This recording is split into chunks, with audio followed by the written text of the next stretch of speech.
Okay, Judge, go ahead. Good afternoon, ladies and gentlemen, and welcome to the first meeting in December of the Oldham County Fiscal Court. I'm Judge Executive David Vogel. Happy to have you with us here today as our court members and our guests. Our first order of business here is to stand for the Pledge of Allegiance.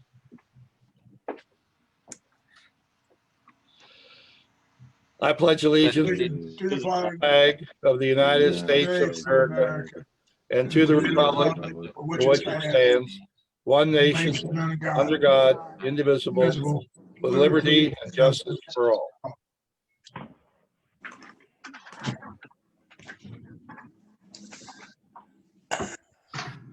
Persons viewing this broadcast on our Oldham County Fiscal Court page or website or on Facebook page will be able to ask make comments at the beginning or end of our meeting.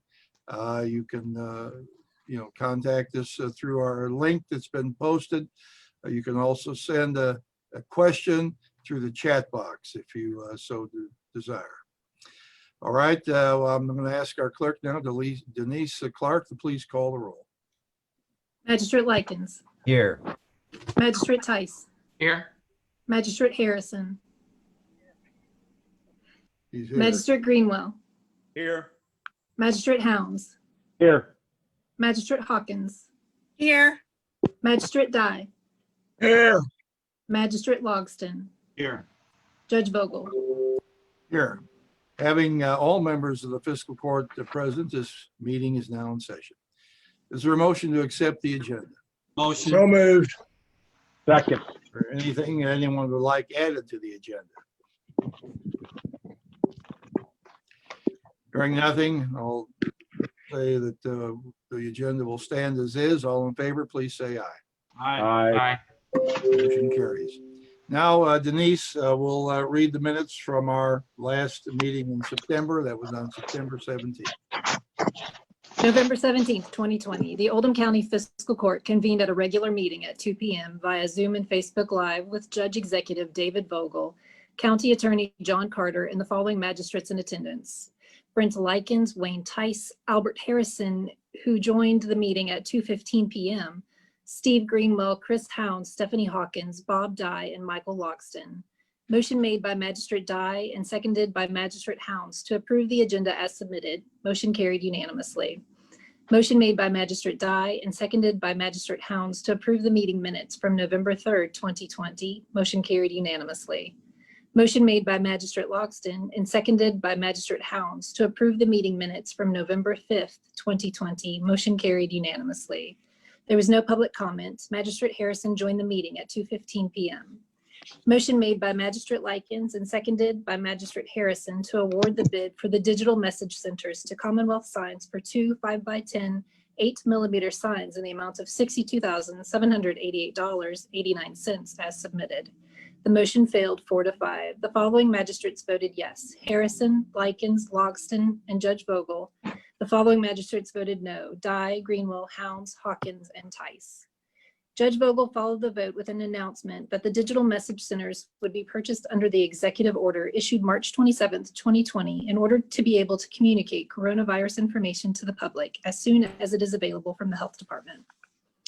Motion made by Magistrate Harrison and seconded by Magistrate Hounds to authorize the payables as submitted. Motion carried unanimously. Livia Rancine, KIPTA Community and Economic Development Specialist, presented information regarding the hazard mitigation plan. Jerry Nart, Director of Oldham County Emergency Management Agency, presented information regarding the 2020 EMA Program Funds contract.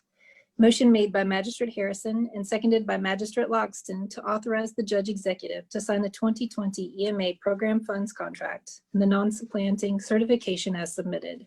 Discussion followed. Motion carried unanimously. Motion made by Magistrate Likens and seconded by Magistrate Logston to hire Clayton Reeves as a 5-year lateral police officer at $25.06 an hour, effective 12/7/2020 as submitted.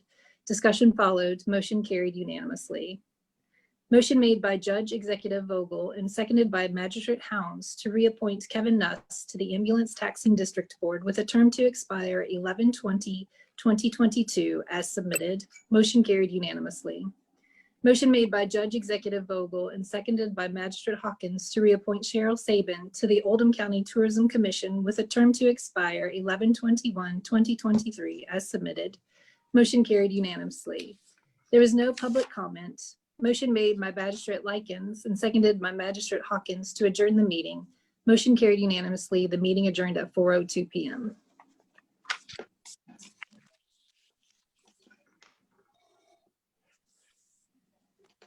Motion to approve the minutes. Judge, you're muted. Second.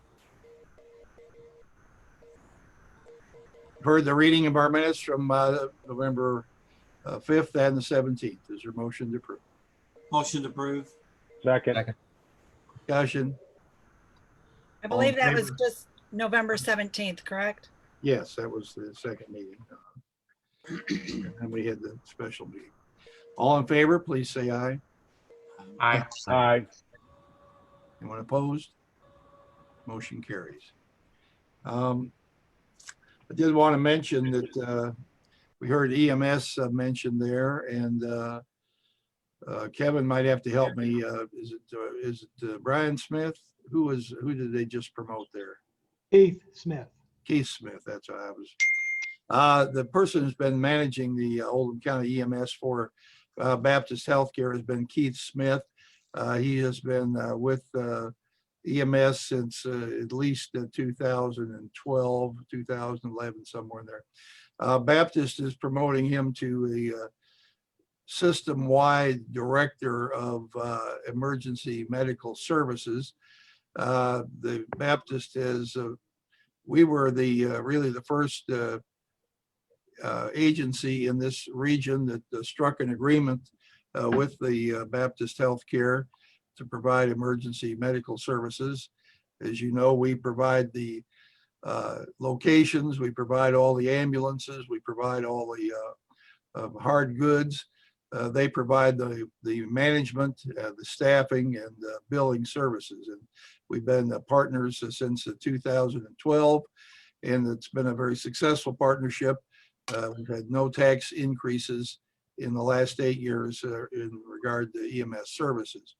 Keith Smith took over a couple of years ago to manage that service, and he's done an excellent job, and they've promoted him now to be the head of their EMS services. They started an ambulance transport business in Jefferson County. They're operating in Henry County with a model that is based on ours, and they intend to expand into other locations as well as opportunities arise. So we can congratulate Keith on that promotion. He's done a good job for us. We'll continue to help oversee Oldham County's EMS service, but there will be a new director, day-to-day manager that is going to be identified soon, and we'll be announcing who that is as soon as that information comes available. Moving on now to another aspect of healthcare in our community. We have with us today Matt Rhodes. I saw him earlier on the screen.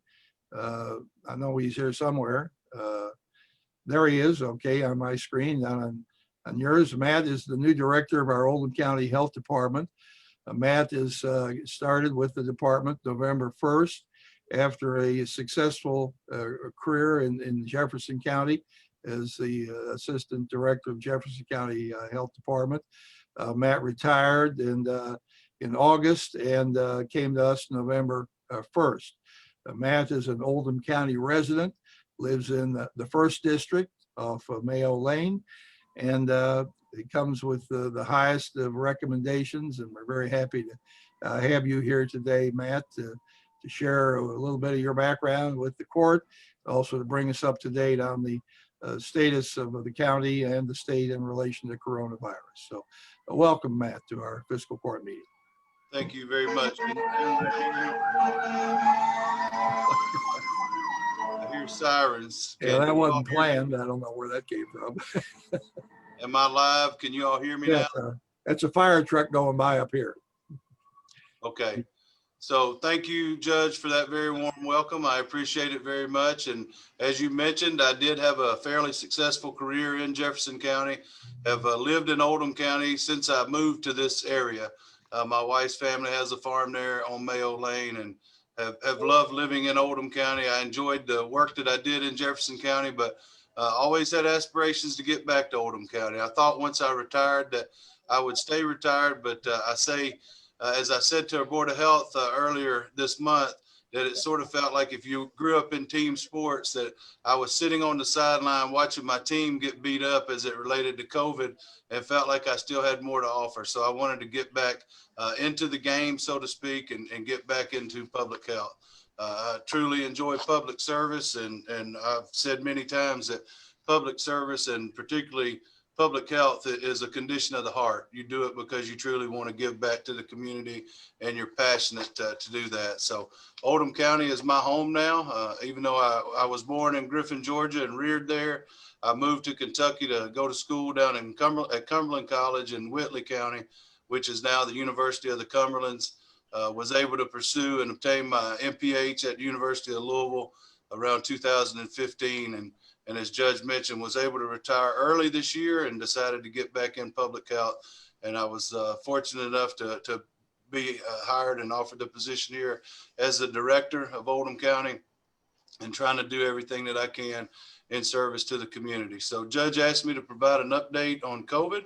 I thought I would share that. As you all are probably well aware, we've seen a steep increase in cases locally here in Oldham County. We currently have, as of yesterday, 2,480 cases, 40 deaths, and a mortality rate of 1.6%. Is there any way that I can share my screen potentially? Yes, if you know how, or if Kevin knows how. Yeah, Matt, just go ahead and hit share screen and you should be able to share your screen. Let me see if I can do this quickly.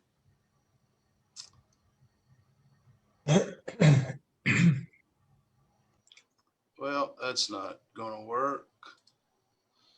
Let me see if I can get back to this document right quick.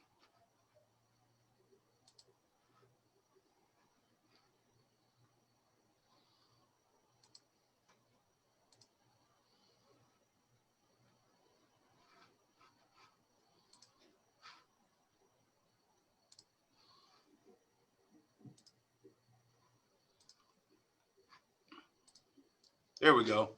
So I just created a little PDF document here so that you could see some of the highlights. Me reading them probably won't be shared in the context that you need to see it. But what we've done is presented here Oldham County data as compared to Kentucky and the United States. You can see Oldham County, as I mentioned, has 2,480 cases, 40 deaths, and our mortality rate is 1.6% as compared to 1.1% for the state of Kentucky.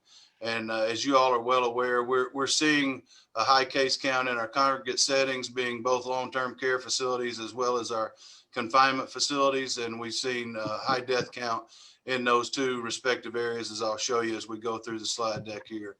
This just shows our positive case count by date. The MMWR is morbidity and mortality weekly record, and it shows the case count per week. You can see in the middle of the screen there, we had an uptick around the 4th of July week, and we were able to tamp down cases, stem the tide, until just recently towards the end of the graph there. And you can see that we've had an uptick of greater than 250 cases per week.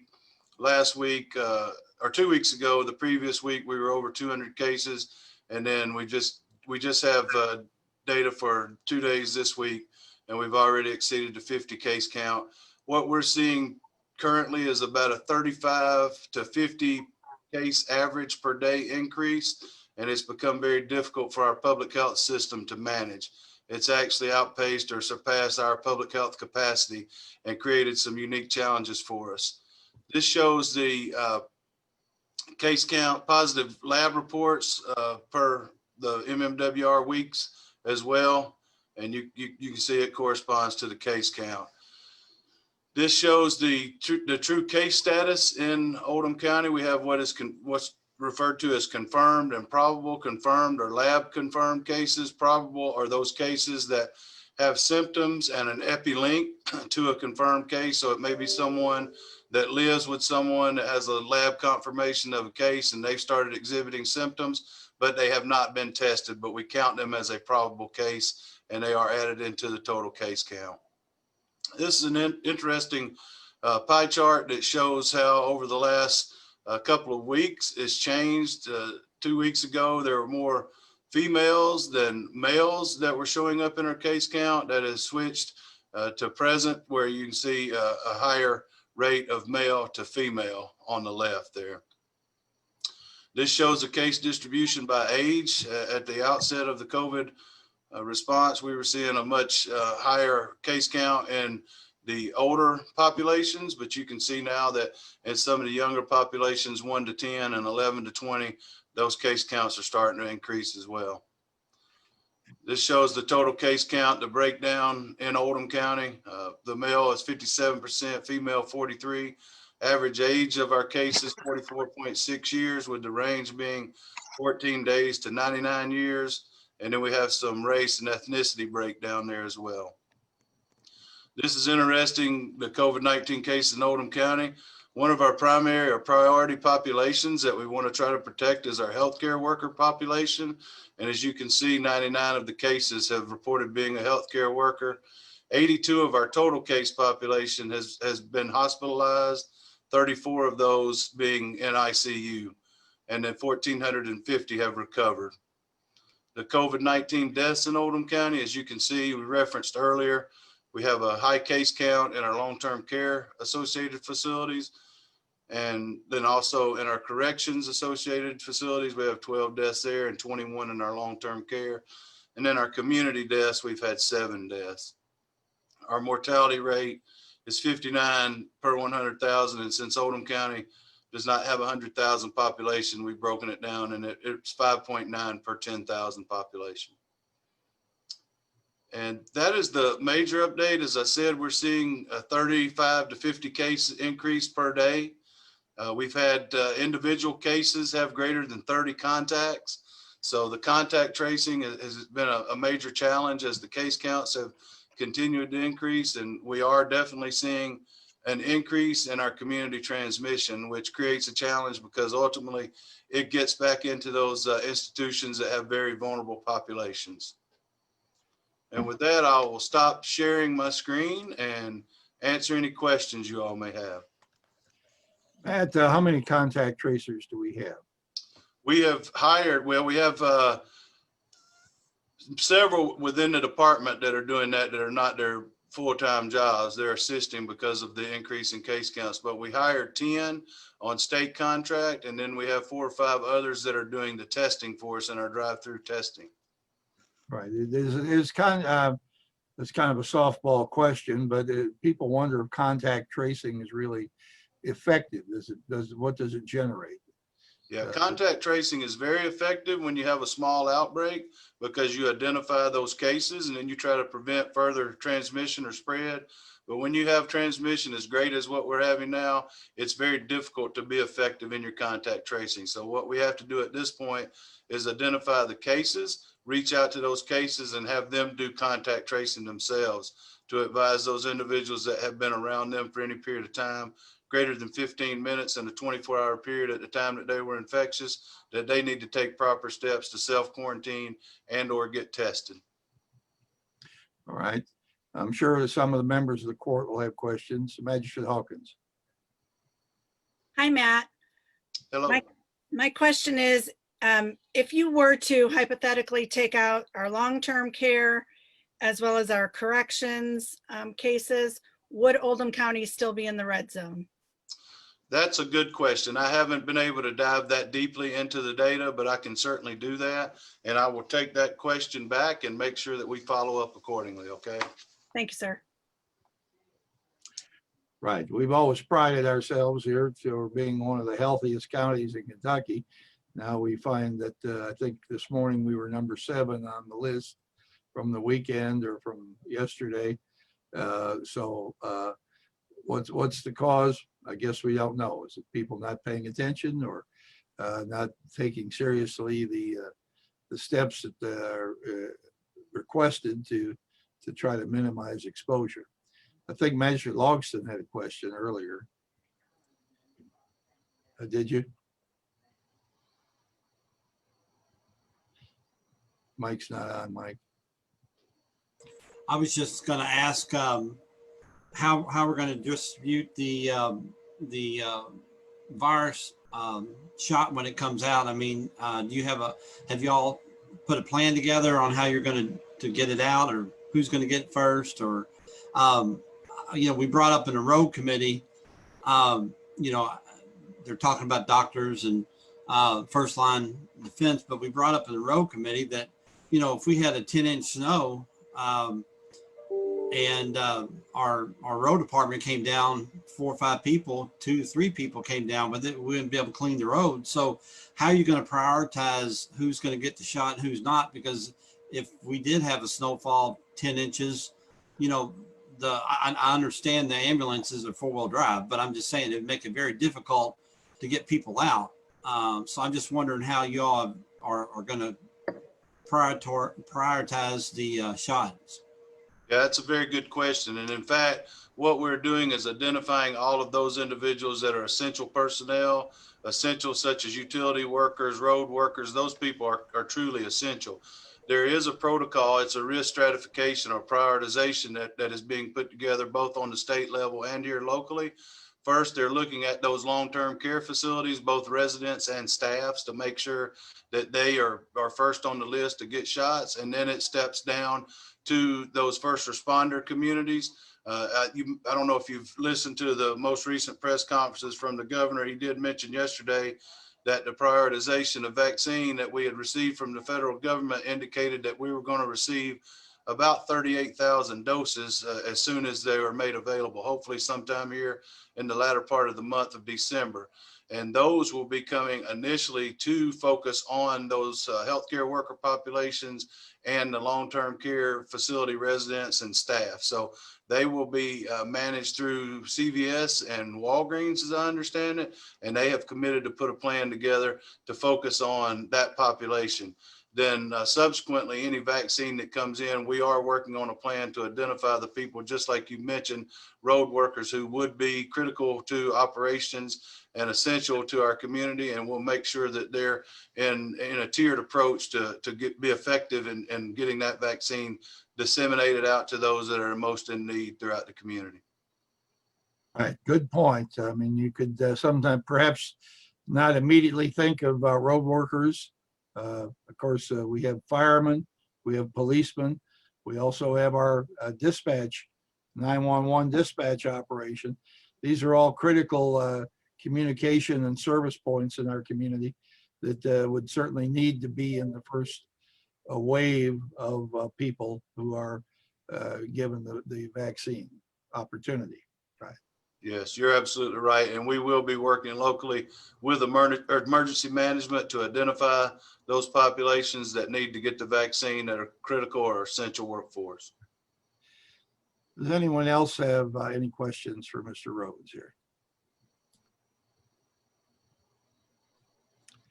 Right. Well, Matt, thank you. You've done a good job of explaining exactly where we are, bringing us up to date. And it's not wonderful news, but it's news. We hope that future, charts will show us in a recession. You need to go the other way. The sooner the better. And the vaccines are coming, and we hear about it each day at different companies. So hopefully, we'll have them in Oldham County here soon and be able to start the vaccination process. So, did you have a question, Measure Dye? Yes, Matt, could you send your contact information over to Ms. Clark so she can distribute it out to the magistrates? Absolutely. Be happy for anyone who needs to reach out to me to do so, and I'll share that contact information following the meeting. All right. All right. Well, thank you very much. Appreciate you being here today. And we're happy to have you in Oldham County. You've done a good job in explaining the situation, and 30 days on the job now and running. So we'll see you soon here. Thank you very much. Have a good day. Thank you. You too. All right, now we'll move on to public comment here. Were there Kevin, any questions from the public that came in? No, sir, we don't have any questions that came in. All right, we'll close that. We'll go on. The first item we have here today is a bid opening. And thank you. Okay. The bid magically arrives here with Melissa. This is a bid opening for voting machines. Toward the Julie Barr couldn't be here with us today because of some complications for her, not the illness, but other complications. But toward the end of September, she was made aware of a grant that was being offered through the Center for Tech and Civic Life. It was suggested that she try to apply for a grant for Oldham County to help us purchase new voting machines. We've all heard a lot about voting machines and since the election, and I can assure the community here that we are doing everything that we can to make sure that our voting machines are secure, accurate, and reliable, and unlike ones that we have at least heard about that may not have been. So she did apply for this grant, and Oldham County was awarded the grant by the Center for the Civic or Tech and Civic Life. The grant was in the amount of $527,915. It's a fairly stunning amount of money to be given, but we're certainly very, very appreciative. Now I'm going to open the bid. We've received one bid. The specs were all put out in our normal bidding process, and we do have one responder.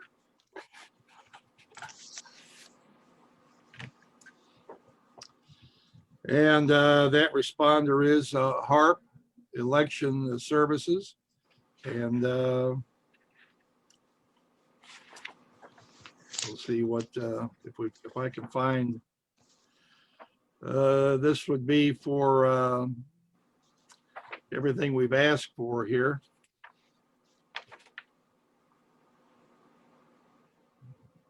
And their bid is $490,470. So that has to do with voting machines and printers and tabulations software and a number of things that are that were all specified in the bid. So we'll give this bid to Ms. Barr to examine, and we're going to try to award it at the end. We're going to try to award it at the end of today. All right. Thank you. That's happy to have that bid fall within the amount of the grant that we received. So that's really good news for all of us here in Oldham County. The next item on our agenda here today has to do with paying our county bills, and when you're ready to do that, we will. Judge, I'll Make a motion, we pay the bills. Is there a second? I'll second. Moved and seconded.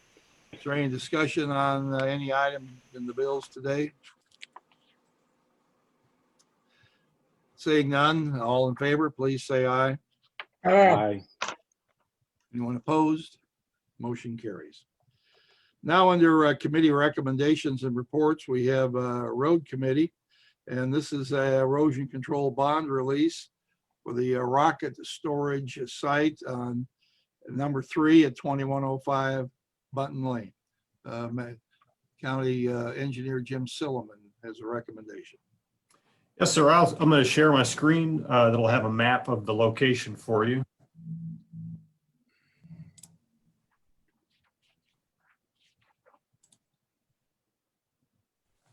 All right, the rocket storage location 3, it's on Button Lane. It's on the west side of LaGrange, the city of LaGrange, just north of Commerce Parkway, between Commerce and 146. The project is also, it's in District 6. That's Magistrate Hawkins District.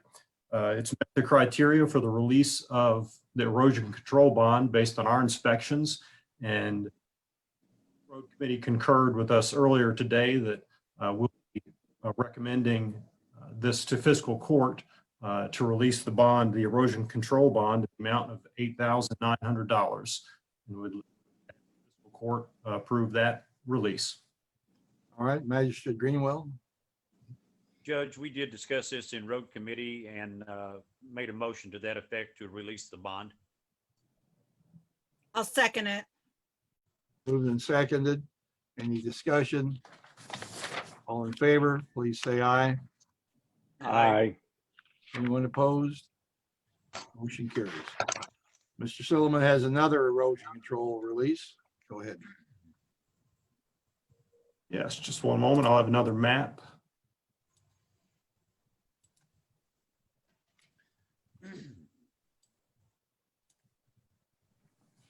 All right, this one is in with regard to Brentwood Section 2.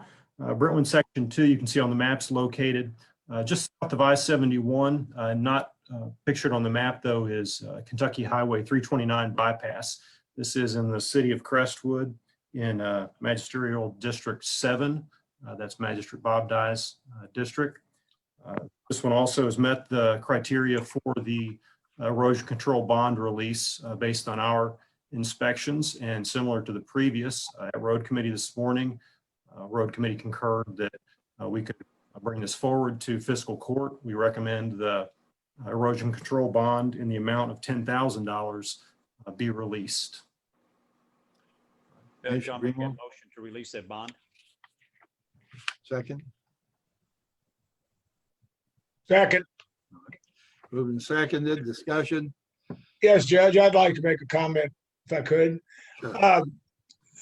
I spoke to Mr. Silliman about this section.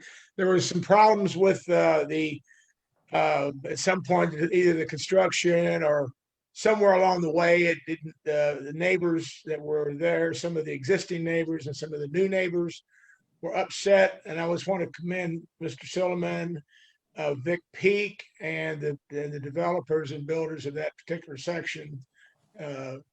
They worked out of the situation, and as Mr. Silliman told me the other day on the phone, we believe that everyone's satisfied, right, Jim? Yes. Yeah. So that was a situation that we headed the one off the road there, Judge. We got it fixed before we gave the money out. All right, good. All right, good. Any further discussion? Magistrate Harrison.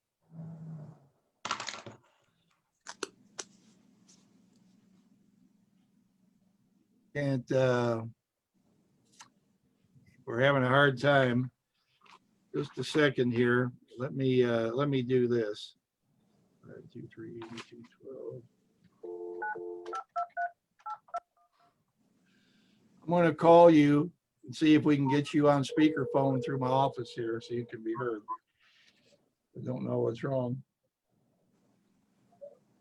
All right, are you there? Hello? Magistrate Harrison? Okay, for some reason, you're very low on this phone here too.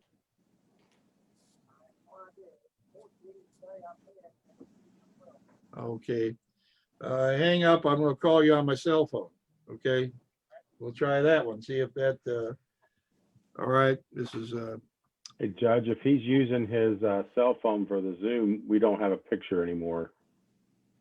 that's a good question. If he used the iPad, it would work, but obviously the cell He's phone. supposed to be on an iPad. All right, are you there? Hello? Barely hear me. All right, can anybody hear you? Go ahead and speak and see if we'll hear you.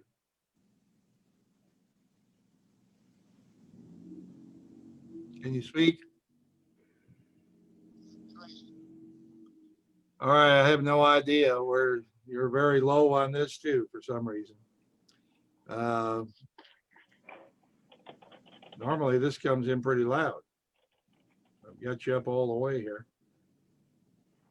If he's using a cell phone, maybe his volume on his cell phone's turned down. Is the volume on your phone turned down?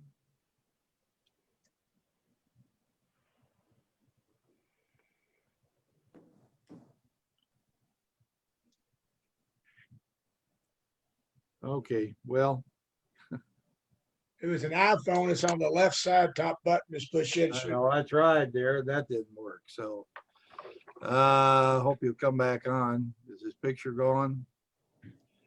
All right. Well, this is the, technology works well, or it's, But it works. it's what it works.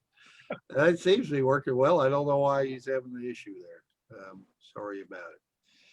Okay, we'll have to go on here. Are there any other, did he have a question on that, or where were we, Denise?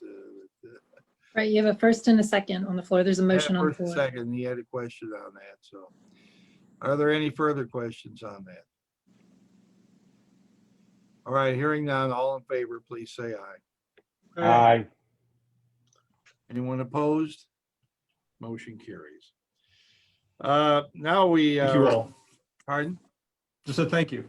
Okay, sure. Judge, Yes, sir. can I ask Mr. Silliman, what section are they doing in Brentwood right now? How far along are they after this second section? How many more are being done? They're actively working up to section 6, and we have received construction plans for 7, 8, and 9 very recently. Okay, thank you. You're welcome. Steve, the next road, the next bond release will be on 6. I got the paperwork yesterday on it, so you'll be seeing it That's- shortly. It's actually 3. 3's also soon. Yeah. I haven't seen that. Yeah.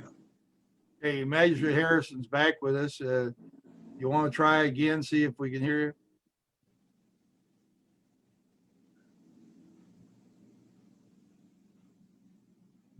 We just can't hear you. Don't know what's wrong. Okay. I don't know if he's using his iPhone or the iPad, but maybe he has the volume turned all the way down, or something's not functioning right. So.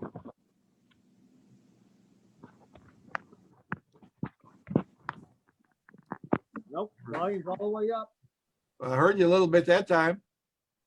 Volume is all the way up. Yeah, okay. Lean, we can hear you now. Lean forward like that. Go ahead with your question about the, 2 inches from it. Yes. pardon? My comment from earlier was, I thought at the last meeting we had agreed that a recommendation from a committee was the same as a motion, did not require a second. Now we're going back to getting a second again.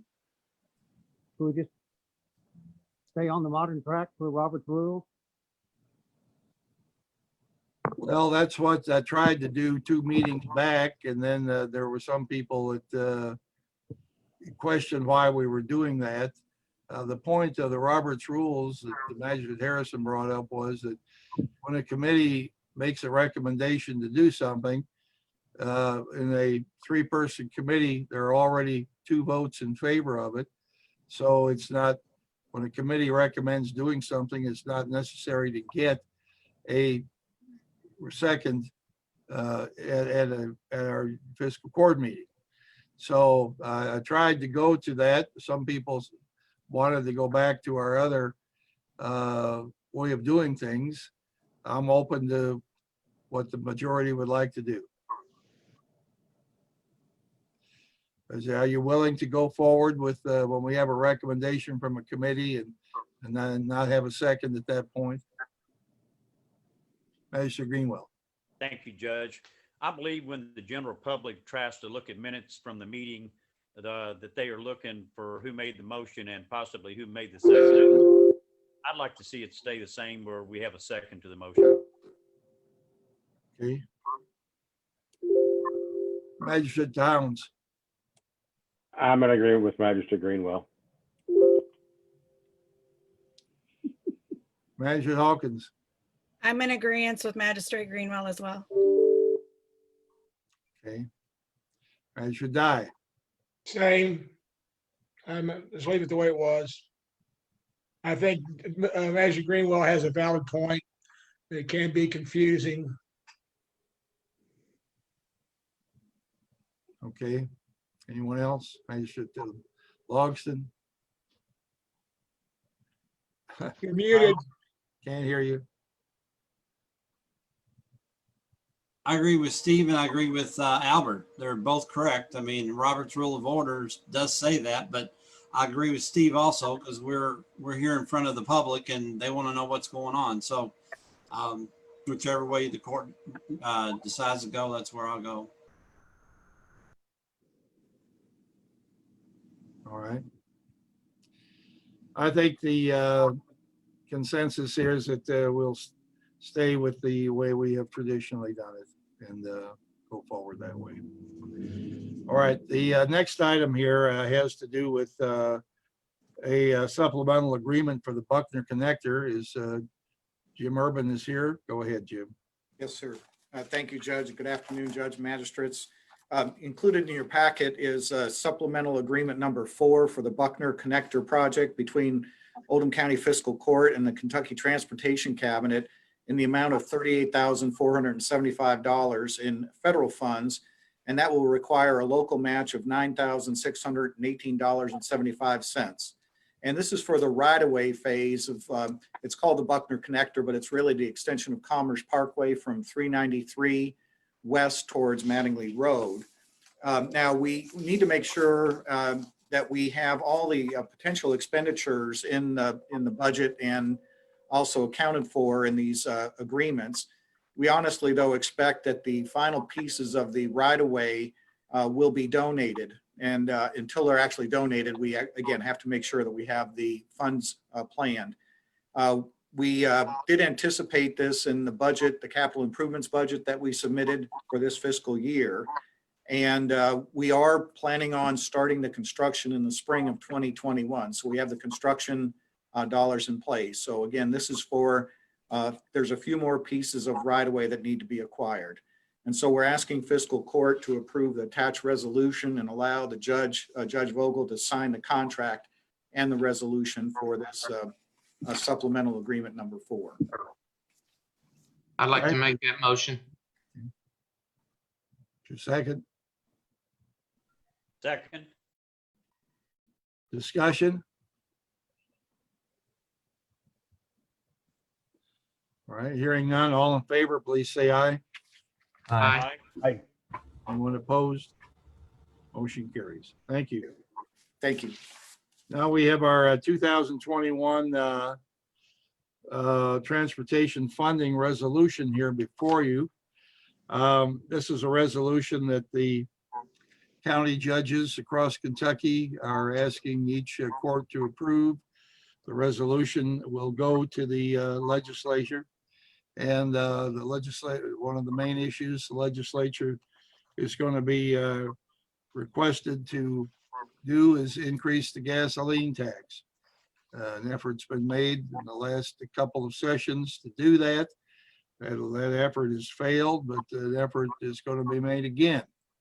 The question is that are people who want good roads willing to pay for them?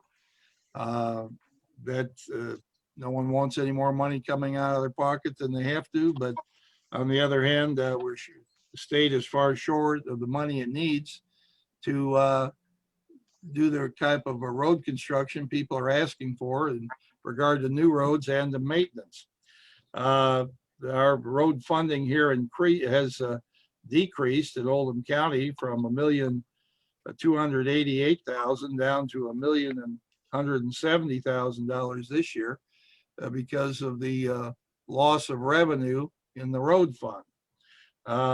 Fewer people driving means there's fewer people buying gas, fewer gallons are being attached to the fee, and even before that, it was hurting. So I don't know the exact number, but we're hundreds of millions of dollars behind in road funding in Kentucky. If you go to neighboring states, someone heard recently remarked traveling through Indiana, all of the road construction that they encountered in the state of Indiana. Well, if you want business in your state, you want jobs, companies want a good transportation system. We need to provide it. So I'm rather than you all have this resolution here, it basically says that we're asking the legislature to up the road tax to a reasonable amount that'll help fund the road construction and repair in Kentucky. So is there a motion to approve this resolution? So moved. Motion, Judge. We get moved and seconded there. All right, Second. discussion.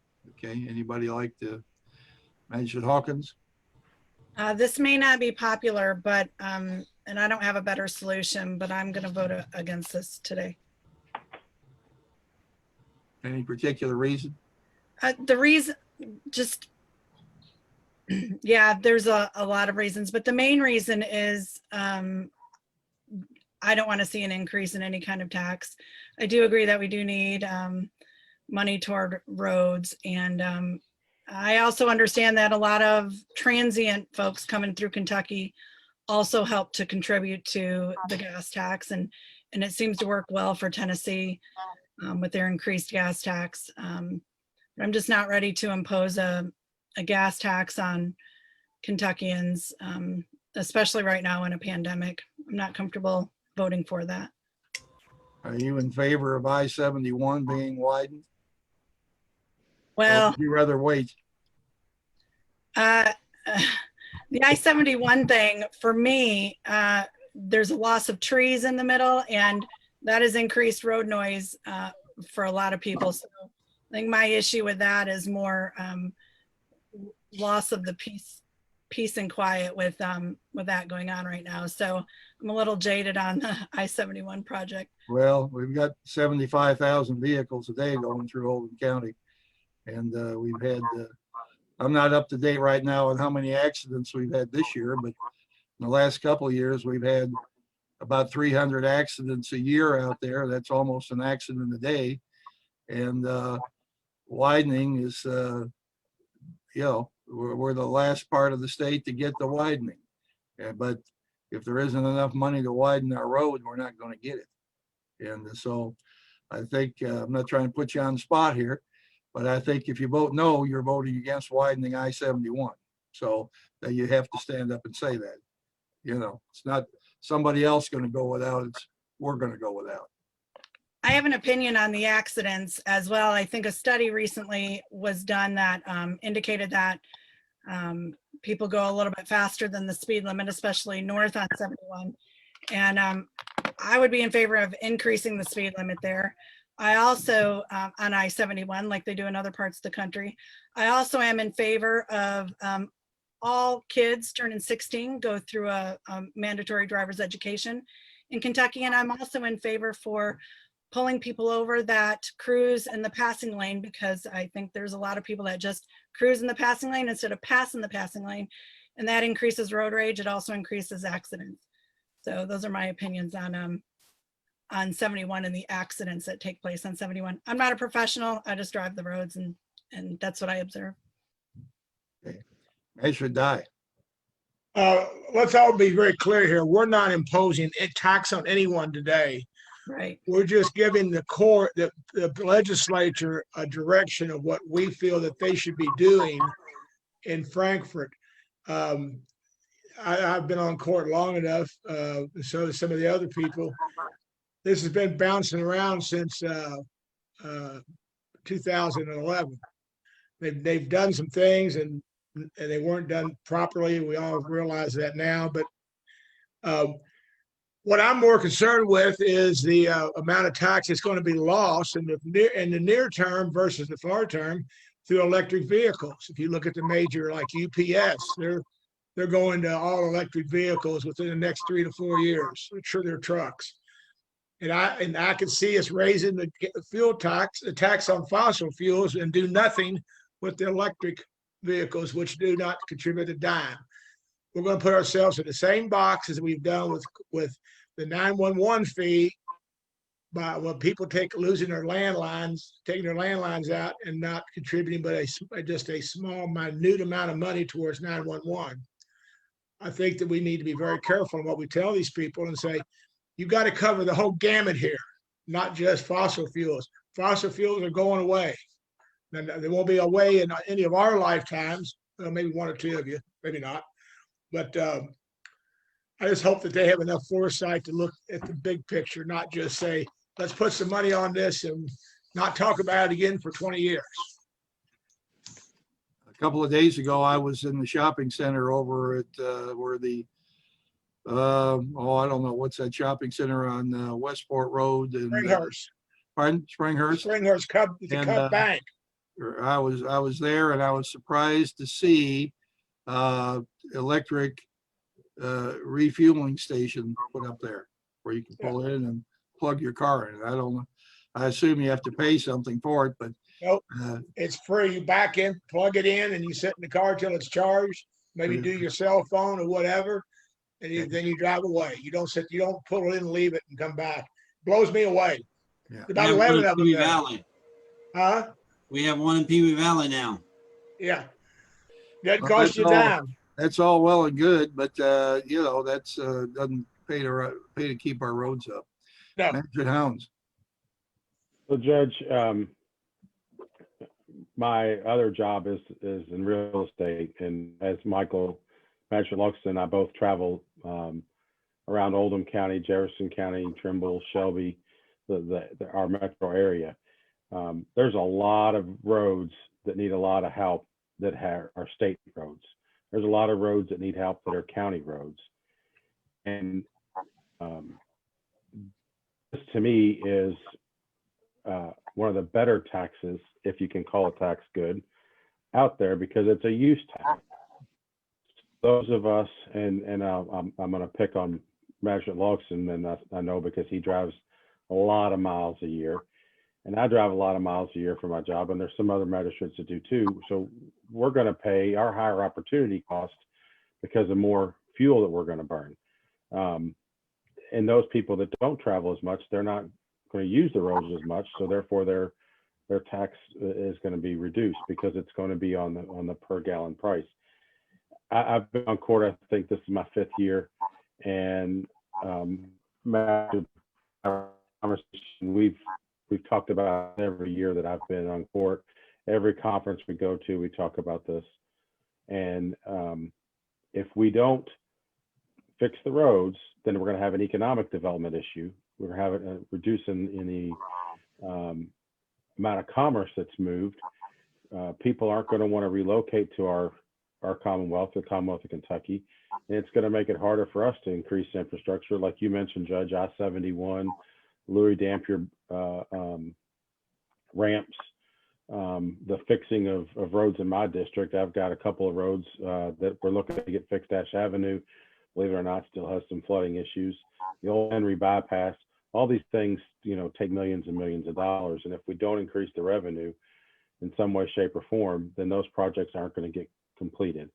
And this is a tough one to swallow, but I think that those folks that use the roads are going to be those folks that are paying for the better roads, and that's why I will support this. And hopefully we can get the legislature in their short session to pass something. I'm not real confident in that, but there's always hope. Mr. Greenwell. Judge, we passed this very resolution a year ago. I don't remember the vote, but obviously it passed. So I was just wanting to reinforce that. Thank you. Measure Likens. Do you have your hand up? I didn't have my hand up, Oh, but I okay. will speak. I think the legislature is very aware of the electric issues, and they will figure that out as a way to make them pay their fair share. This is the purest form of taxation. This is a consumer tax. You drive on the roads, you pay for the roads. None of this money will be spent for any other purpose other than roads. And that's why I'm 100% for it. I'm not one of these politicians that's afraid of not getting reelected if they raise a tax. But this is a consumer tax. Amen. Let's fix the roads. All right, any other comments? Yeah. Measure Harrison. Can you hear me now? Yes. Great. I think we're missing a point here. The one thing that's hurting this whole program is not just COVID, the pandemic, and fewer people traveling. but I have not paid anything above $2 a gallon for gas in months. So we wanted to be energy dependent, this country did, and we've gotten to that point. We don't have to pay the extortionate prices out of the Middle East. We're manufacturing and producing our own fuel. So that is also hurting us. But I'm not sure what the solution is. I think government and business are finding out they don't have to have big office buildings anymore. The school's going to find out maybe they don't have to have their expensive buildings either. More and more people are going to be working from home, fewer people are going to be driving, and there's going to be fewer miles driven. So I don't know if this can actually catch up in the economic situation we're in with what progress is doing to us or lack of progress. But there are a number of variables involved in this, and I hope the legislature is aware of all of them and includes them in their anticipated solution to it, because it's not an easy one at all. Thank you. Judge, I agree with Brent. It is a consumption tax, but this is also the way they've set it up as an index. It's tied to an index. So just because it raises 2 cents doesn't mean that it's automatically going to go to your gas pump. So this is tied to an index. So, and again, Magistrate Dye is correct. We are not doing anything.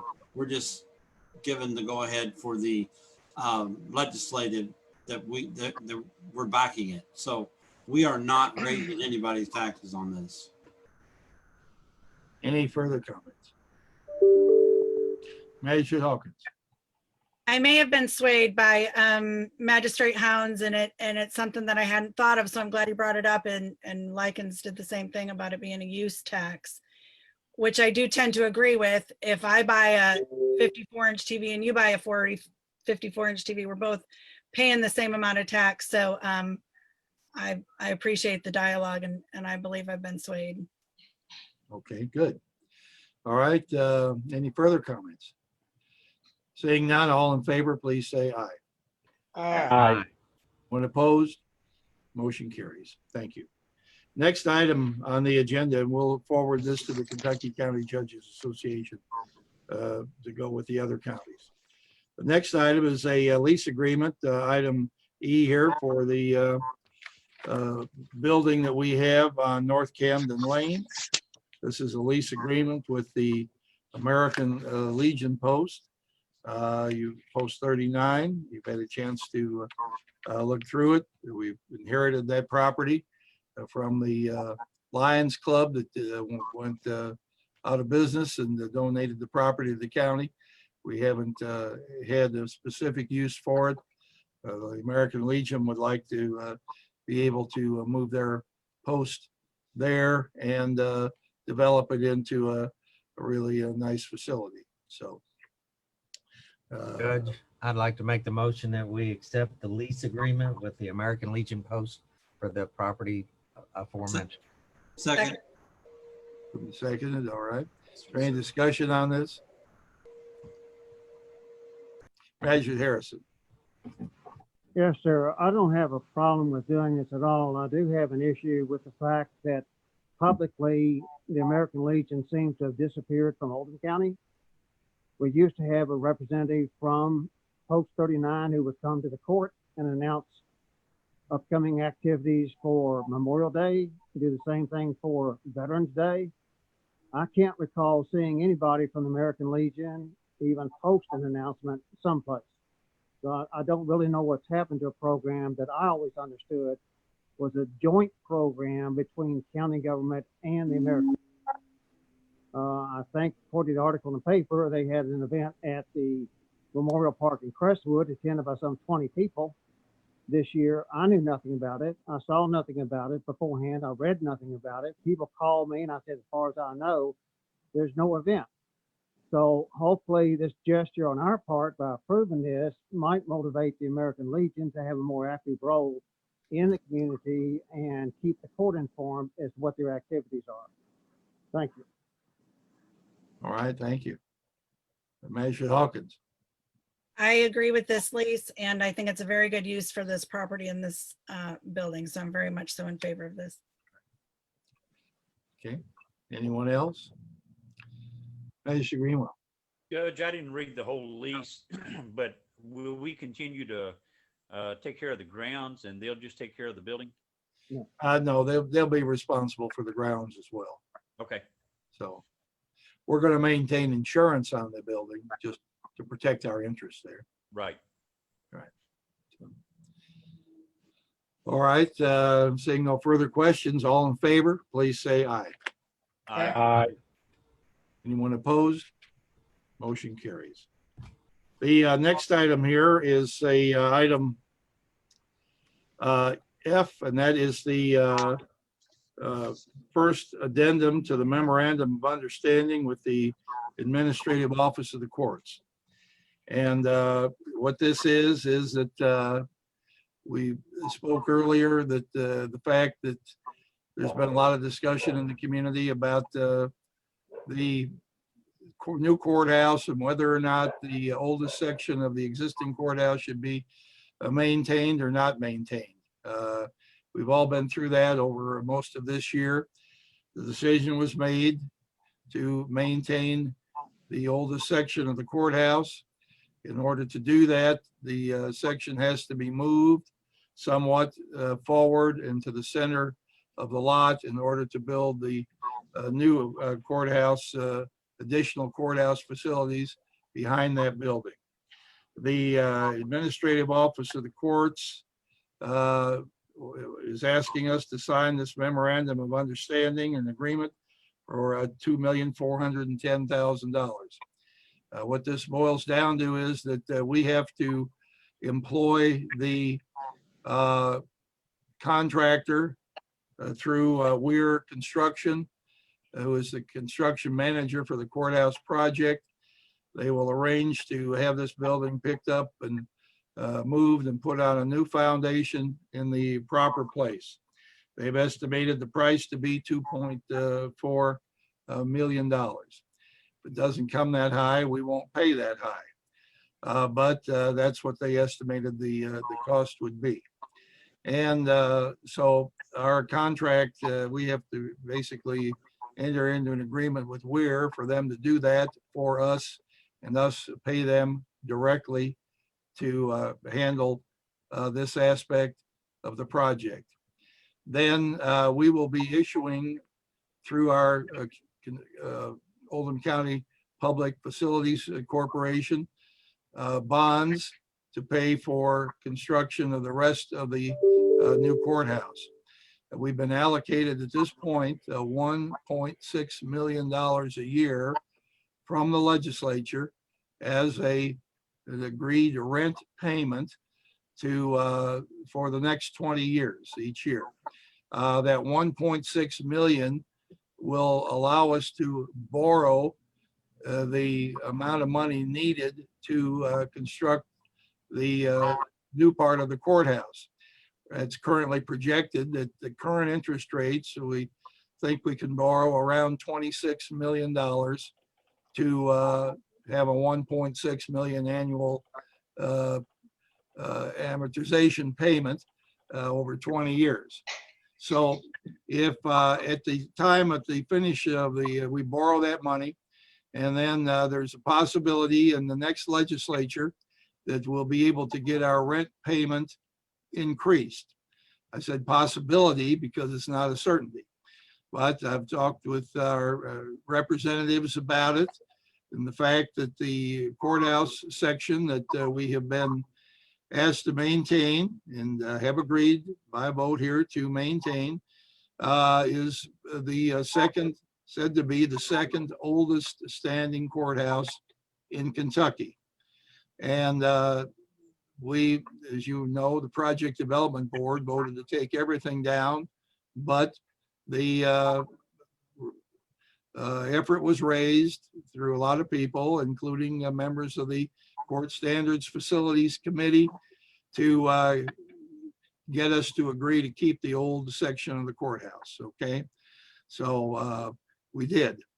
So that is something that needs to be taken to the legislature, I believe, and to ask for an increase in our use allowance, annual use allowance, maybe to, I don't know how much they could get, maybe you can get another 100,000 a year, 1.7 instead of 1.6 or 1.75.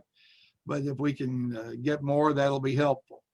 What this is boiling down to is that when the project is completed, whether we have a use allowance that reaches 26 million or 27, 28, 29 million, when the project is completed, any money that is left at the end of the project will be refunded to Oldham County to cover the 2.4 million that the county is going to put up to move this old building. So that's what this memorandum of understanding is all about. And so at this point, I'm happy to answer any questions about it, or Stan Clark is here, can answer any questions about the funding as well. Commissioner Logston. Judge, I'd make the motion and allow you to sign this understanding with AOC, especially now that you tell me it's the second oldest building in Kentucky. Once we lose our history, we lose everything. So I am making that recommendation that you sign this, please. Okay. I'll second. Okay, moved and seconded. Okay, discussion.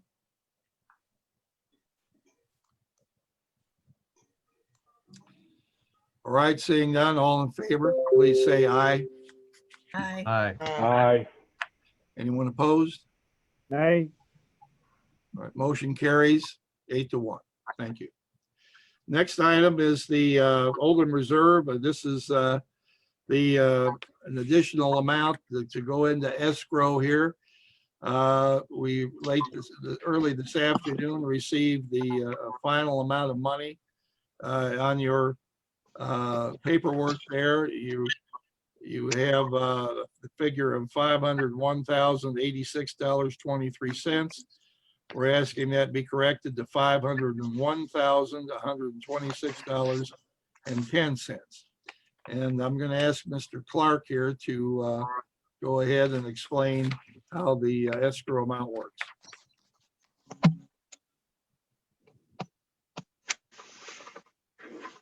Okay. I don't know where to start with this. The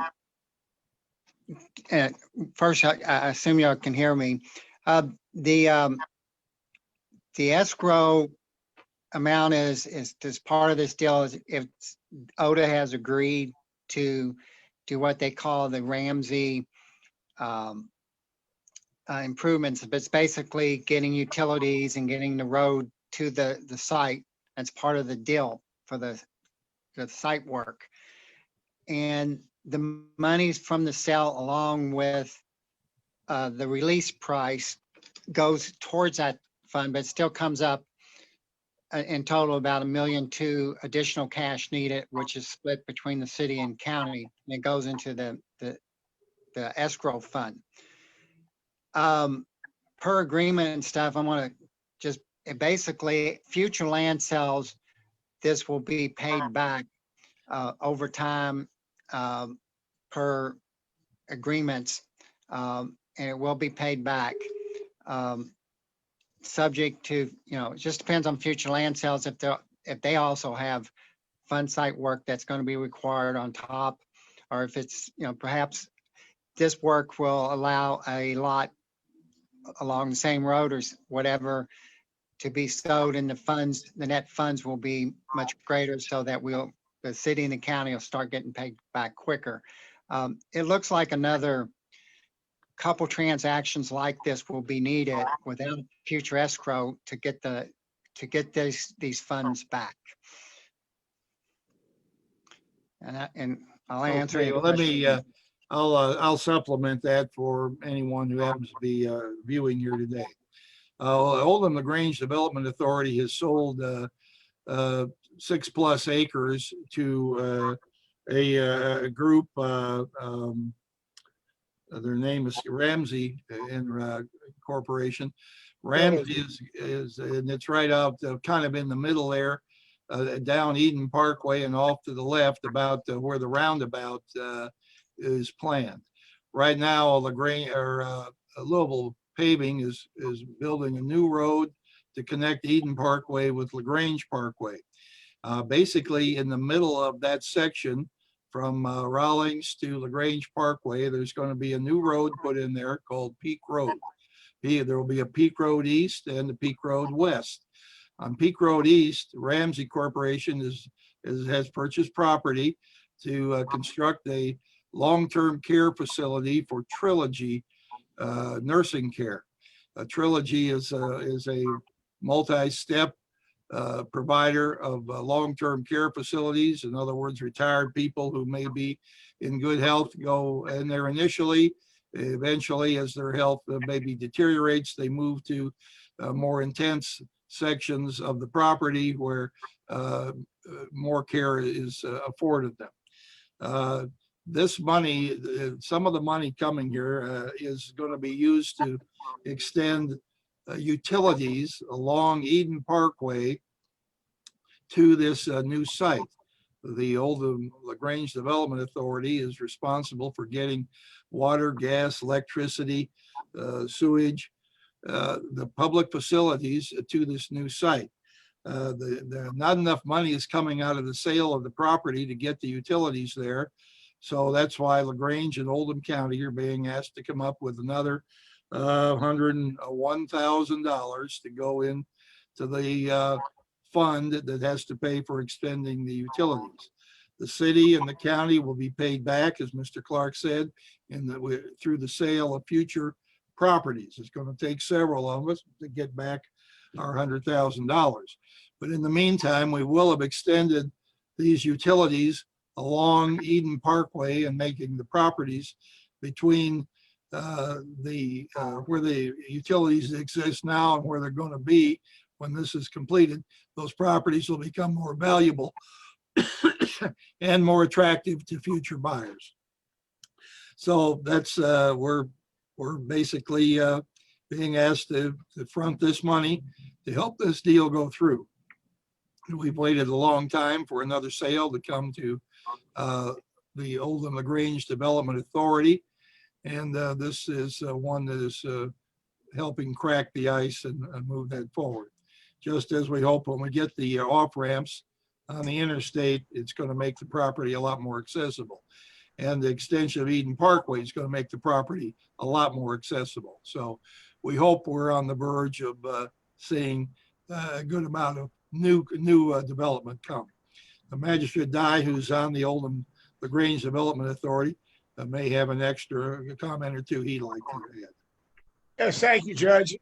You pretty much hit the nail on the head. It was what you said. What I'd like to bring up here is with the addition of these two roads, Ramsey, the contractor for Trilogy, they have an option for a second piece of ground next to that to put some something like villas in, I guess condos for lack of better words. But you've seen some of these type of things. They have a facility at Westport Road and 146 there on the corner. It's very similar to that type of structure. That is one of the Trilogy's properties. But with these roads going in, some of the infrastructures there, we're adding to it without making major investments, such as a lift station. And then with those infrastructure in place, it's going to open up about 14 lots, which you'll have street access. You can go out through LaGrange, you can go back out to LaGrange Parkway. And then, of course, with the addition of the ramps, you get onto 71, or you'll be able to take Allen Lane when it's finished all the way over back to 146. So this really is more than just one building on one lot. This is opening up a huge piece of that ground there that, with a minimal amount of investment on the city and county's part, we're going to have a lot of opportunity of things to sell here. So I'm very excited over what's been going on. It's what we've been, as you said, it's cracking the ice. I think this will get the ball rolling. We hope so. Magistrate Logston. You're muted. You're muted, Michael. Judge, I'll second Magistrate Dye's motion to approve that. You know, anybody in business understands you got to spend money to make money. We're not losing money here. We're going to get our money back. But in order for us to move this project forward, I truly believe this is a very good position to put us in. Mr. Clark, anything more you'd like to add on that? Not at this time, no. Okay. Magistrate Tice. Judge, did I hear you right that you said it was an additional $100,000? No, it's Yes. an additional. $1 million. Pardon? An additional $1 million. Well, I'm not exactly sure what you're asking me. Well, when I was looking at the spreadsheet that I've got here, I thought you said 100,000, and I thought you were off by 10, which was $1 million to be split between the city and the county. Yeah, well, no, it's the number you have there. We were waiting for a final number that did not include the deed transfer tax. The final number is $501,126.10. I got it. Yes, I just misunderstood you a minute ago. Judge, I'd like to make one more comment if I could. This facility that they'll be building, this trilogy building, the cost of that building and all this stuff that goes with it will cost more than the initial investment of the 800 plus acres that this ground costs the city and county. And so I know we've often discussed how much it costs and all that. So it's pretty much, you know, the value of one, just that's 6.7 acres, just the value of what's there covers literally, you know, to make it a comparison how money is spent. It's what 15 years ago when the city and county bought the property. So I think that says volumes about, you know, what we're going to look for in the future. There's going to be a lot of money spent out there. Okay, Magistrate Harrison. Thank you, Judge. I was thinking that initially 100% of all sales of land out there would go to the retirement of the debt currently held by the city and the county. Has that changed or am I mistaken?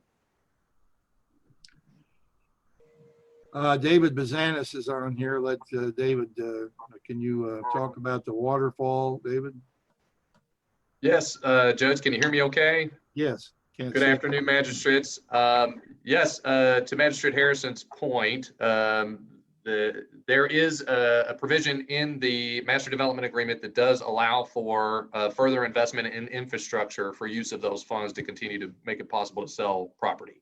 So it's not only solely for the retirement of the bonds. Well, that may be, but my memory says that is not the way this was sold in the beginning.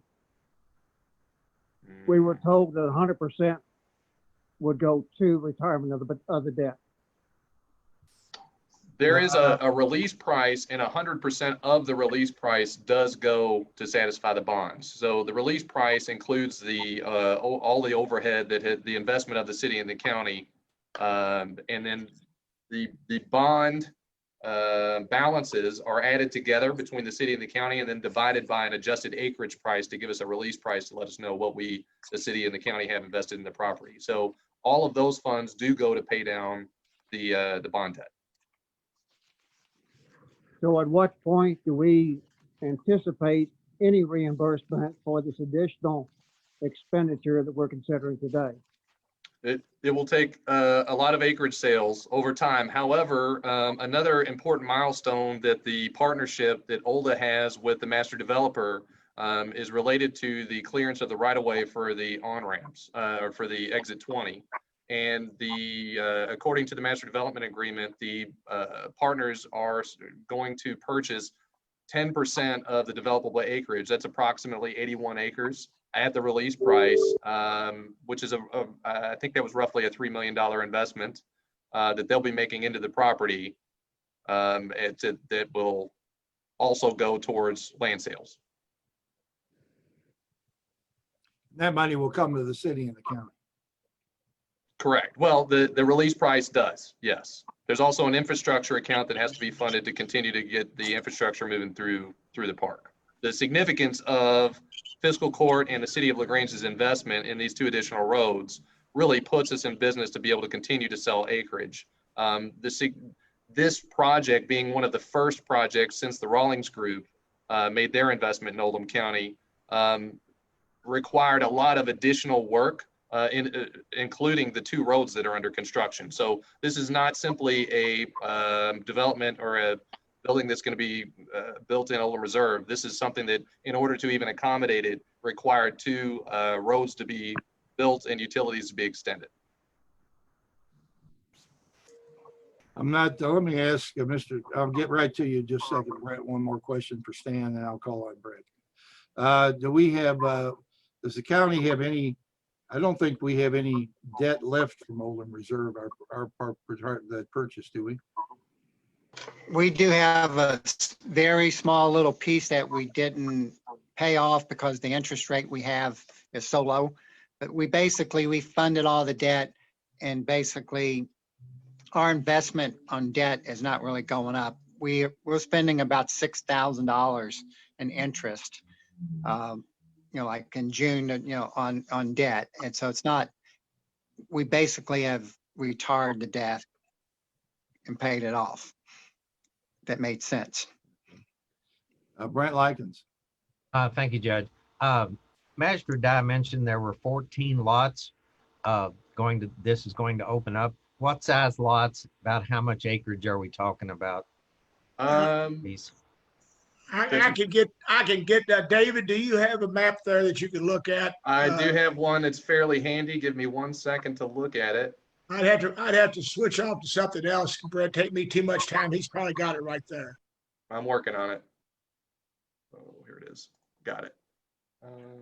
And if you want to buy one, Brett, your magistrate, you pay twice as much.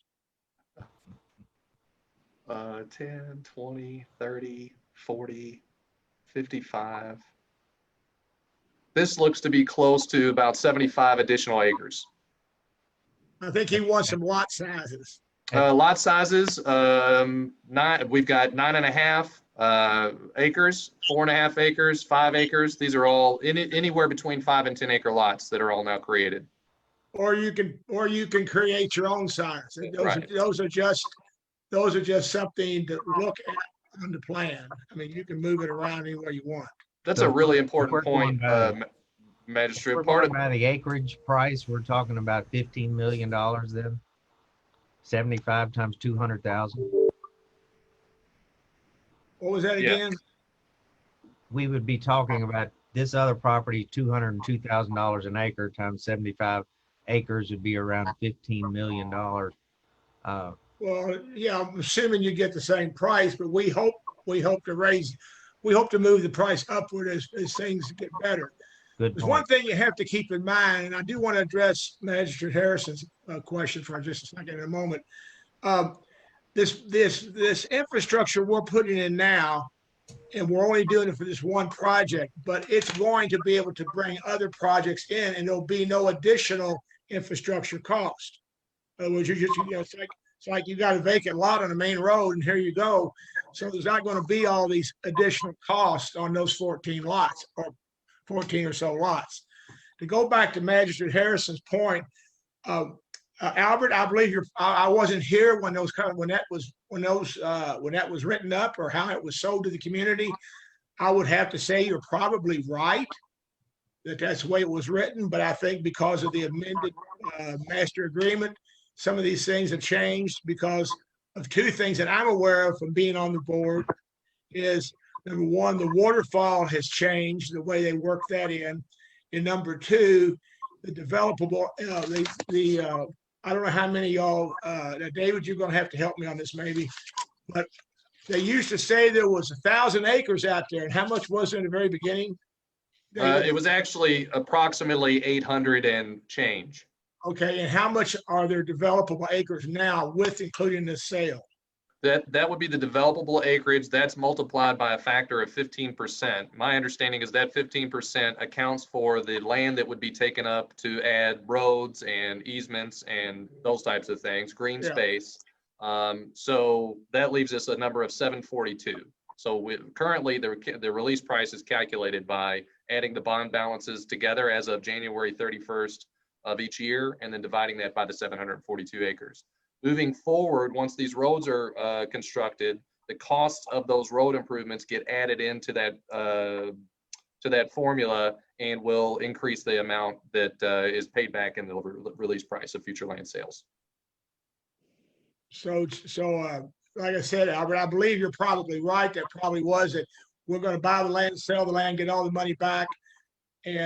But I don't think in reality that's what really occurred, because I don't think, and here again, I wasn't there. I can't speak for these people. I think their mind was in the right place, but I think things have changed. And the bottom line is we're still going to get our money back, but it's going to be just a little differently than they had planned, and possibly a little quicker. So that's my take on it from the number of years I've been on the older board. So, and if I could also just add, I don't want us, and I know that we talk about this so much because it's such an important thing and it's easy to get used to it, but we have an incredible top employer for our county that is larger than both Papa John's corporate and Brown-Forman corporate combined, that are growing out here in our county and occupying space and generating a lot of revenue for the general public. So and for the redevelopment or increased development in the county, that these roads make it possible for us to bring on more of those types of employers. And so this facility is 85,000 square feet. It's 125 jobs at an average salary of $50,000 a year. We estimate that could be an additional $60,000 a year in compensation tax to the city and the county, not to mention the property tax and the insurance premium tax that would be generated from the facility and the projects.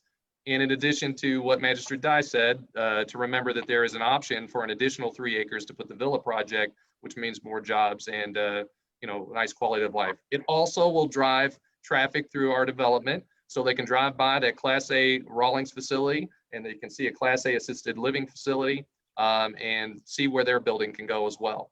And then finally, one thing I would like to note, the difference between this type of a project versus a subdivision or even a strip mall is that the nature of the growth of the park is going to change continually based on the market changes. How much office goes in, how much of the amenities go in based on where they are. So when we establish lots, that's one of the things that people had often asked us, why don't we have lots all established? We could do that. However, the way this works is as we're getting additions to the park, we tailor the park to accommodate those additions. And what would be, if I had a visual I could show you, with the design of East Peak Road, had we built that before we had a client that had a particular need, it could have been constructed in such a way that wouldn't allow for the villas option to even be conceived. So it is something it's fairly organic. It's tough to pinpoint the future when we talk about, okay, what are the future users that are going to be here? How many employees? What are our water uses going to be? What are our utilities going to need? Well, it depends on the types of users that come in, and those will vary anywhere between some nice flex manufacturing, medical office, and professional office and professional development amenities, and even some residential pieces. Hey, Magistrate Harrison. Well, David, as I understand what you just said, that completely, maybe not completely, but significantly dilutes the original master plan. So now it's not a fixed plan, it's just a estimate or a dream plan. Is that correct? Well, I think at the very beginning, it was more or less a sacred document. Only certain businesses could go certain places. The lots were fixed as far as size and boundaries. Mm-hmm. And now it's pretty much a floating piece of mercury that we just adapt to whoever comes in. Well, I would say that it's not a floating piece of mercury, and it was always intended to be a concept. That master plan was always a concept, and we were never nailed down on those lot lines in my history with the project, which would date back to 2009. I beg to differ from the very beginning on it, because I was involved in all of that. Okay, It's changed dramatically, which is not bad. right. So let's just say it has changed, because it has. Magistrate Logston. You're muted. Mike. I don't know who went down to Murfreesboro, Tennessee years ago to look at the development down there. They went in and put in all the roads, all their sewers, all their electric, all the utilities that they needed, and then it's sold. If you cannot get to a piece of property, you cannot sell it. I think this should have been done years ago, and we would already been further along than what we are. If you can't get to a piece of property, you can't buy it, you can't build on it. We're not losing money here. We're going to get our money back. It's not like we're just taking this money and throwing it away. This money will come back to us as we sell other lots, and I don't see any other choice that we have but to build it, and they will come. Judge, I have one last comment. Okay. I'm also on the ARC committee, the Architectural Review Committee, and when they submitted the plans of the Trilogy building and the light, even the parking lot lighting plan and the fixtures and all that, and we went over all of that, and these people are so serious about what they're doing. And because the board has turned away people that wanted to get into the park, and we didn't think it fit what we were trying to do out there with the Class A office part. Well, we made some recommendations, and I'm just going to bring this one up that I asked. I said, how come you don't have any trees on the front line on the private property, not on the right of way, on the main drag, that's anything that's indigenous to this area? Well, they took that serious. They went back and changed it around a little bit. And I'm not a tree guy, but I understand, you don't have to import everything from the Far East to put a tree here. But the funny part about it is Trilogy, they liked what we said. They made the changes to their plans. And then, of course, I think it's funny that the landscape engineer, they changed the plans and sent them a bill for $750 for changing the plans. So they're serious about what they're doing out here, and the board's very serious about to address Magistrate Harrison's issues about a set plan. The map is still colored certain ways, and like you said, it's not a bad thing that they've done, but they based those lot lines on that original master plan on a very limited amount of information. You got to remember that was done 15 years ago. I don't believe Norton Commons, which they've been building for 20 years, it's not the same development when they started 20 years ago when I moved to Glen Oaks on one end as it is on the other. Things are going to change and morph with time. So that's my last comment. Thank you. This is also a moment of celebration for this court and the city of LaGrange. We are welcoming a wonderful employer to our community that's going to bring over 100 jobs. And it's going to be, we're going to see the people that run this facility in our community donating their time, serving on boards and committees, in addition to the impact they're making on the public investment that was made for Oldham Reserve. So tomorrow is a milestone day in the development of our community, and I think it's something we should all be proud of the work that's been put in.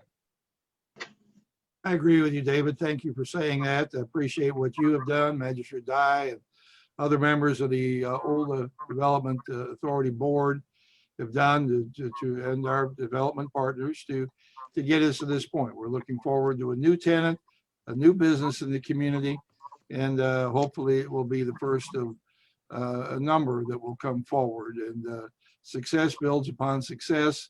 We've waited quite a long while to have this happen, waited through recessions and other lack of infrastructure and a number of problems that we're trying to get out in front of, and I think we are.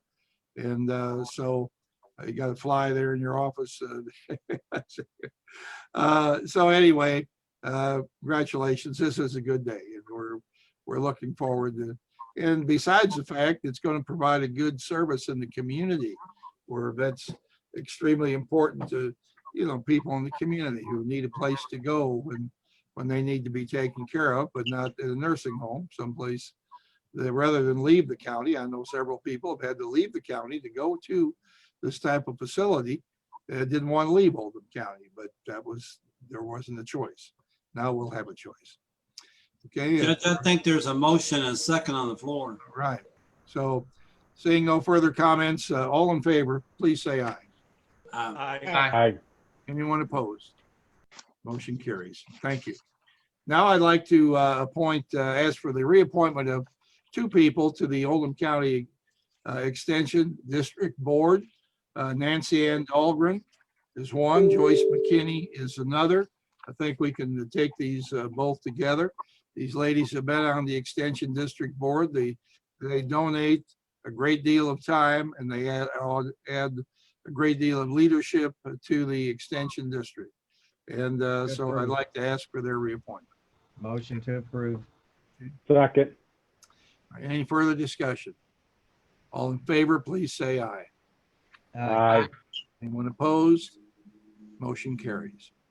And I'd like to announce to the public now that as of yesterday, Judge Karen Conrad, who has retired but is still doing some additional duties in the courthouse, ruled that the Extension District in 2017 did have the legal right to move forward with a tax. If you recall, that there was a tax was implemented by the Extension District. Judge Conrad ruled yesterday that although there was a challenge to that tax, that the tax stands, that it was a legal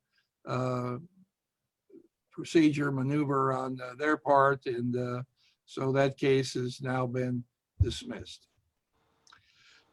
Moving on now to our public comment section here. We're going to, award the voting machines. I haven't heard back from County Treasurer.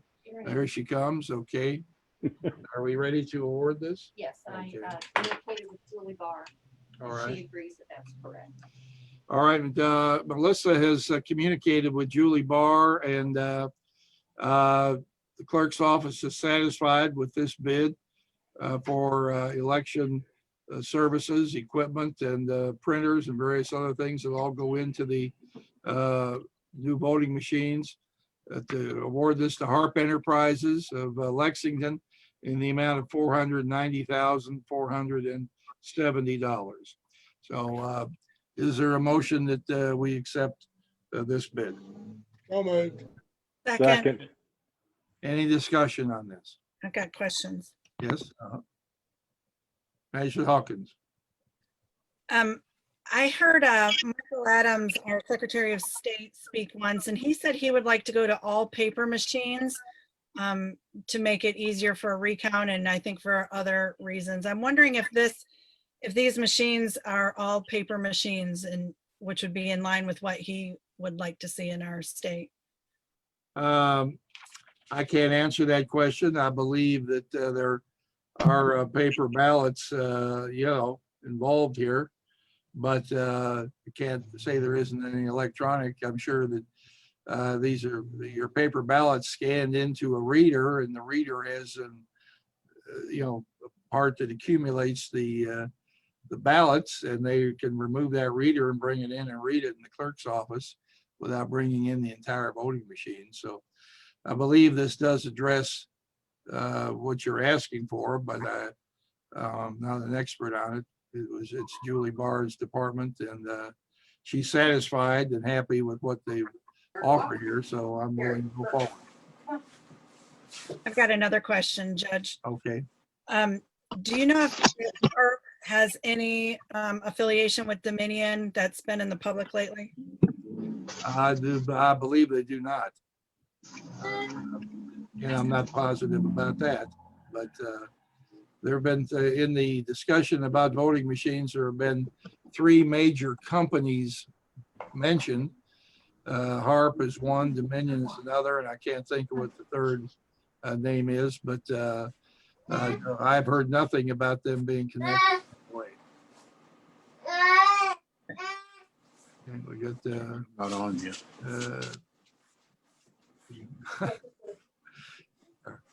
We're not getting hacked. I think somebody's child's around. Is that right?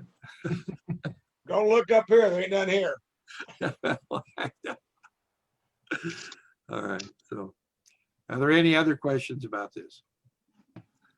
All right, hearing none, all in favor, please say aye. Aye. Aye. Anyone opposed? Motion carries. Thank you. All right, now we have with us Steve Hall. We've had the problem with a house down on Jacob Street. Steve was here a month ago. He said he'd be back to tell us if he has a resolution on taking down the partially dilapidated structure on Jacob Street in Westport. Steve, welcome. Thank you, Judge. Thank you, magistrates. I don't have a permanent solution yet, although I do have two possible contracts in the works. The original contract I had with the gentleman to take it down and not take it down, but try to keep the structure and make something of it was basically blasted out when we hired the structural engineer, Joe Catan. Oops, we lost your voice, Steve. Steve, can't hear you. Steve, can't hear you. And where your audio went. There you go. There it goes. How about now? Yeah, better. I'm You were sorry. talking about the structural engineer. Right. Joe Catan was hired by the purchaser at that point in time, and the report came back very poor related to saving any part of the basic structure of the house. It is impossible, in his opinion, to reform it into a viable structure, and he recommended that it basically be taken down with care so that the foundation could be saved, as that's probably worth $35,000 in concrete, and a new structure erected back on that platform. And since I lost that buyer, I have obtained two other very interested parties, one of which I think I'll have under contract, hopefully by the end of this week. He's getting some work done related to how much it's going to cost for him to take it down. I did get a bid from Don Hedges, to remove just all the framework brick and leave the foundation in the $32,000 range, which was better than nearly $50,000, which was his estimate, quote rather, to take it down and leave a blank lot. So if I could, I'd like to have an additional 15 days or so. I think our deadline was the middle of this month. I would say probably definitely to the end of the month to get one of these two parties under contract, and then have it closed with one of those parties, and then move forward with the wrecking of the structure and the replacement by someone's permanent home. All right, Magistrate Logston. Yes, Judge, I would like to make a motion that we approve an extension for Steve until today's the 2nd. So he said 15 days, let's say December 17th, to give him time to work the contract. If not, then we go back to our original contract we had, to tear down the building. Well, Steve, the problem for us with 17 days is that we're going to meet again in 14 days, and then we won't meet again until the second week of January. So that stretches us out quite a 5-6 weeks here. And well, but my motion said that if it's not done by then 17 days, we just go ahead with what we had before. Well, I thought you were I'll giving second Steve time to come back in 17 days. Okay. Oh, I thought he said he only needed 15 days. That was given an extra 2 days just to work it out. If I can interject, Judge, if you don't mind, originally it did go, there's about another 14 or 15 days left. It was 45 days from the last meeting. I think what Mr. Hall's asking for is to the end of the month. We spoke earlier today. He'd really like to be able to go to the end of December. Because by the time somebody makes an offer and you go to closing, it's more than 15 days. That would likely be correct. Yes, sir. Judge, this is Mr. Hall. With this additional time, when do you think, and I know this puts you on the spot, but when do you think, based on what you know right now, when will you close? Well, that depends on the party, but I've expressed to both of the interested parties that I have in my hands at the moment that we would want this closed by the end of the month. That's what I've indicated to both of those people. So that next January meeting, I could happily report, or prior to that, to Jim Urban, that we have a contract in place with a closing date of such and such. Well, you're going to close before we're back in after our second meeting, right? I would hope so. Absolutely. Right. Your second meeting would be what, in January? 14 days from today. I couldn't possibly get it closed that soon. That's what I thought. I would like for you to give us a drop dead date. If it's not done by this time, that you'll proceed with Mr. Urban to tear it down. Let's just get a drop dead date. We'll let you pick the date because you're the guy that's done the work. And I know you want to make a commission on this and put you on the hot seat, but I mean, that's what you get paid the big bucks for. Yeah, well, there's not much commission here, sir, but I know, that's really not my objective, to be frank with you. I want to get it down. I know the neighbors out there, and they want to see it go down, but I've got a little bit of sticky wicket, unfortunately, with the owner and her terrible conditions that she's had to go through. But I would say certainly, if I had it under contract in the next 15 days, which would be the 15th of this month, that hopefully someone, one of those parties could go ahead and close no later than the first part of January. I'd like to say the end of the month, but right now all of our closings are running long thanks to holidays and COVID. Oh, it's your call to make. Just give us a date. I think we go with it. I mean, I'm ready to go with the date you give us. If it's not done by then, we'll take it. Then you get with Mr. Urban and take it down. That gives you more than your days that you wanted. We can extend it out that far and we don't need to be taking up course time the next 2 to 3 months with this. I agree. Thank you. How about the end of this month, the end of the month of December? It's your call to make. Yes, sir. That'll be fine. All right, Judge, that's what I think we should do. It's just my opinion, but the court's certainly got their say in this. It's fine with me. I mean, I want to give Steve a chance to get it done. It's just, we don't want it to be dragging on forever, and. Yes, sir. So I'll amend my motion then till the end of December. Okay. I'll amend my second. Okay. All right. Is there any further discussion on this? All in favor? Oops, Magistrate Harrison. What happens on January 1st? If the building is not gone by January 1st, what happens? Albert, Magistrate Harrison, if I can answer it, I think the directive I got from the fiscal court a month ago was that if it didn't happen within 45 days, now the extension, that we caused the building to be demolished. What I'd have to do is go out and get bids for the demolition and bring them forward and accept the lowest bid. But again, what is the time frame on that? I still have residents down there who were fairly well satisfied after our last meeting, and now we're throwing them a curveball. They've been looking at this for a year.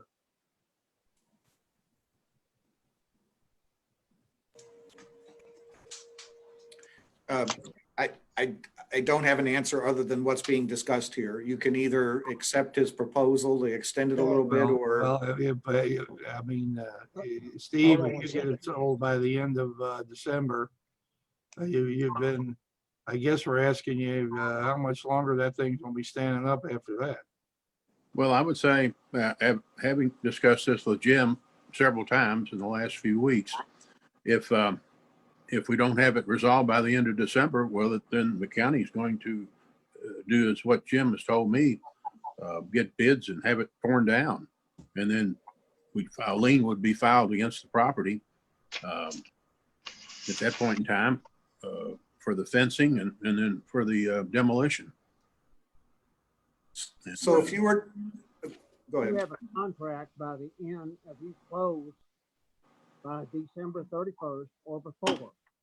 What is the deadline in the disposition of the existing structure? Does it drag on again for another month or 45 days, or I'm still concerned? You know, we've got two issues. One is you're selling the property and closing on the property. I don't care that much about that, but I'm sympathetic to your position. The more important thing to me is, when does that building come down? We don't have a drop dead date on that. I think you're gonna have to go through the process. I don't know if you can put a drop dead date on when the building's gonna come down because there's still more work to be done. Well, we put a drop dead date on it when we made the last meeting.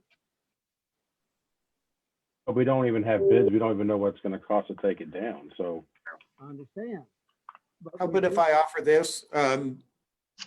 If you choose to allow the extension for a closing to the end of the month, I've talked to Steve every week, and if he has a pending contract that he can close by the next fiscal court meeting, we'll bring that forward and give you an update.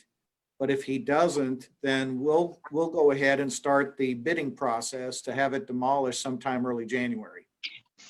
If he does have a contract, that contract should effectively be the same date, that immediately the building should be torn down. And so inside that contract would be a time frame to tear the building down, which would be somewhere in the first couple weeks of January. So I mean, is the question here, who's going to tear it down? Us or Steve, client? I mean, why can't we go ahead and get the bids and have a contractor ready to go? Regardless if Steve sells it to somebody, they can use that. We've gotten a low bid from somebody unless they think they can beat that bid. I think that's what Jim's saying, Judge. I think that's what he is saying to do.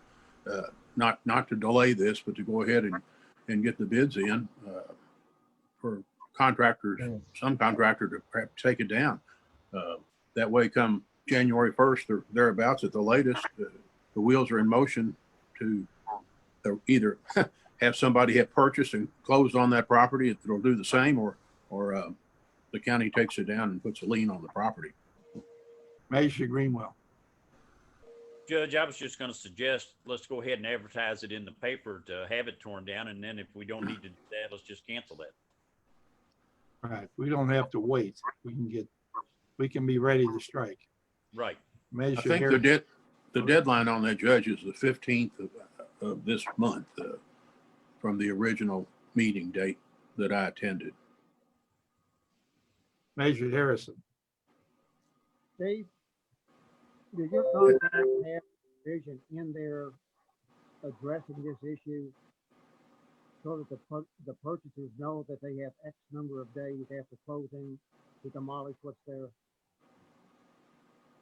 I don't see any reason that couldn't be put in there. I'm trying to find a way to bind them into demolition, Uh-huh. or else it just drags on for another month. I understand. Yes. So could that be put in there? I don't see any reason it couldn't be. If you all direct me to do so, that's what we'll do. I think that'd be great. Okay, we've got a motion and a second on the floor to extend this out to the end of December. Is there any further discussion? All in favor, please say aye. Aye. Aye. Anyone opposed? Motion carries. Okay, Steve. Thank you all. Sure. Thank you. Good luck on that. All right. Thank you. Thank you. All right, now we're up to the toward the end of the meeting here, and I would like to I've got a little video to show here, Kevin, or Okay. you happen to come up with this today, it's of interest to you, and let you watch.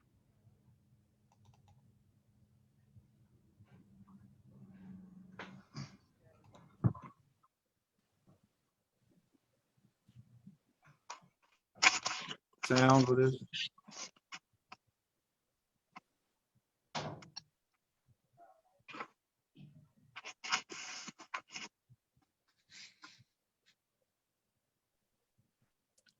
That's not my car.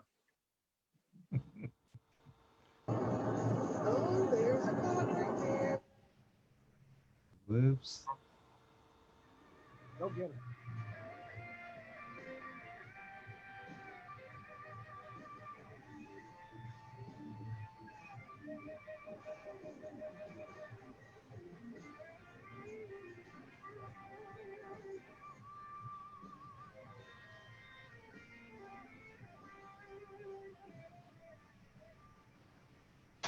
Well, we just happened to come across that, believe it or not, by accident on the interstate today. So one of our local residents happened to see that and record it with their dash cam and posted it. We found out that was Officer James Brown pulled over somebody from Ohio about 3 days ago. They were doing 90 out there, which is, fast enough. He told me this morning that Officer Brown told me he's picked up somebody doing 113 here recently and 106. So, we've tried to keep our police on the interstate as much as we can. We've got 41 people overall, including command staff and resource officers, patrol officers. Appreciate Officer Brown being out there. These people who just cannot, let up on the pedal are endangering everybody in Oldham County and others who pass through here as well. So that was kind of cool to see that, and appreciate whoever picked that up, and urge people who are watching this today to slow down, because we're required to have our people out there trying to slow you down, and we will if we see you. So it's 90, you got 25 miles over the speed limit on that guy, so in a hurry to get home. So anyway, let's see here if we have, it's the first day of December, our holiday month. We'll see if the fiscal court magistrates have any closing comments for today's meeting.